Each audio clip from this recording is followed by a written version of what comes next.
"If there's no meaning in it," said the king, "that saves a world of trouble, you know, as we needn't try to find any. And yet, I don't know," he went on, spreading out the verses on his knee and looking at them with one eye. "I seem to see some meaning in them after all. Said I could not swim. You can swim, can't you?" he added, turning to the knave. The knave shook his head sadly.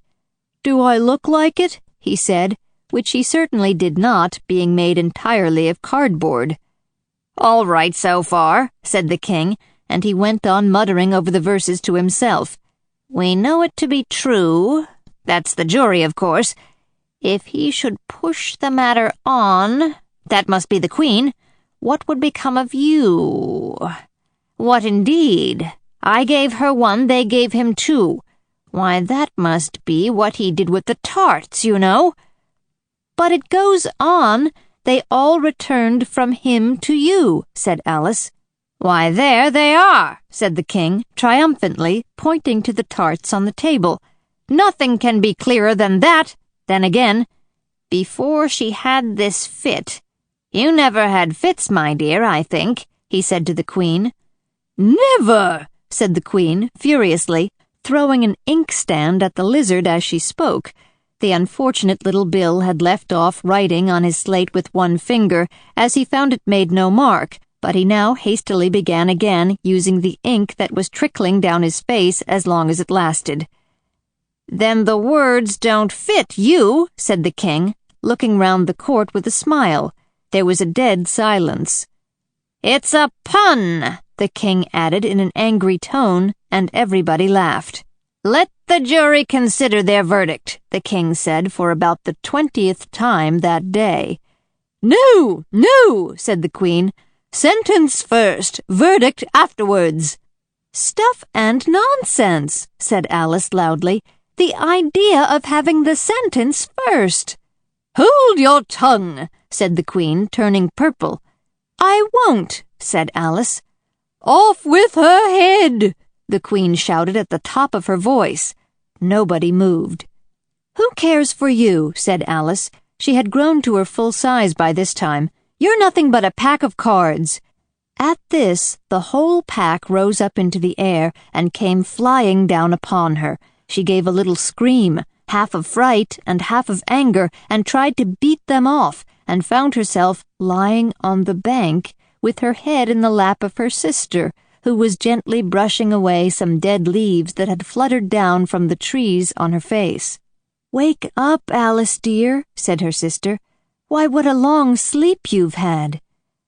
"Oh, I've had such a curious dream," said Alice, and she told her sister, as well as she could remember them, all these strange adventures of hers that you have just been reading about.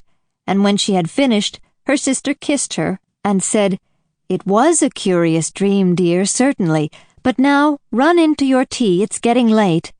So Alice got up and ran off, thinking while she ran, as well she might, what a wonderful dream it had been. But her sister sat still just as she left her, leaning her head on her hand, watching the setting sun, and thinking of little Alice and all her wonderful adventures, till she too began dreaming after a fashion, and this was her dream.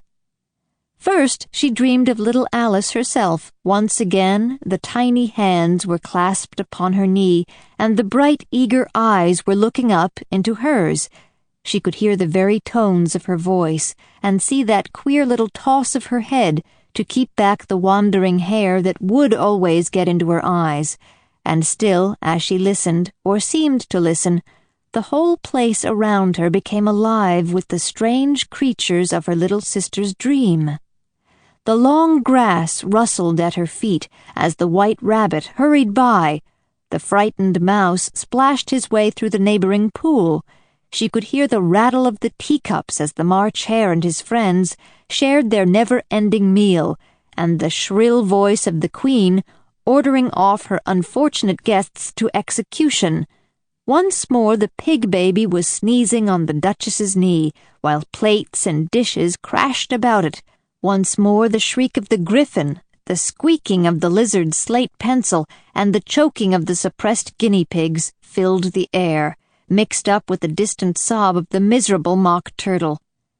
So she sat on with closed eyes and half believed herself in Wonderland, though she knew she had but to open them again and all would change to dull reality. The grass would be only rustling in the wind, and the pool rippling to the waving of the reeds. The rattling teacups would change to tinkling sheep bells, and the queen's shrill cries to the voice of the shepherd boy, and the sneeze of the baby, the shriek of the griffin, and all the other queer noises would change, she knew, to the confused clamor of the busy farmyard, while the lowing of the cattle in the distance would take the place of the Mock Turtle's heavy sobs.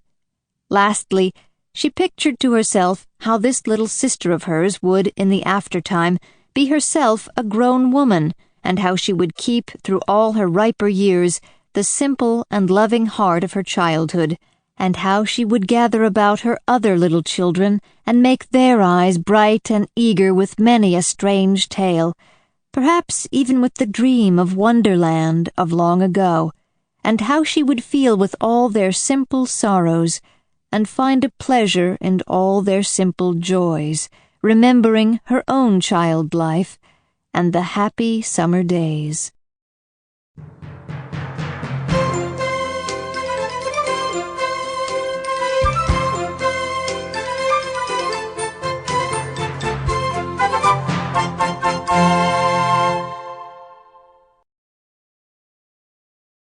This concludes the reading of Alice's Adventures in Wonderland by Lewis Carroll.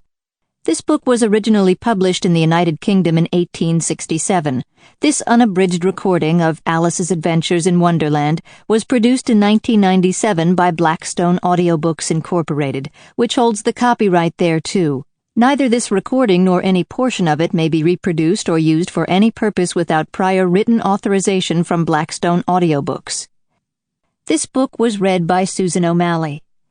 If you would like to obtain a mail-order catalog or additional information about our growing line of audiobooks, write Blackstone Audiobooks, P.O. Box 969, Ashland, Oregon, zip code 97520, or call 1-800-SAY-BOOK. That's 1-800-729-2665. Thank you.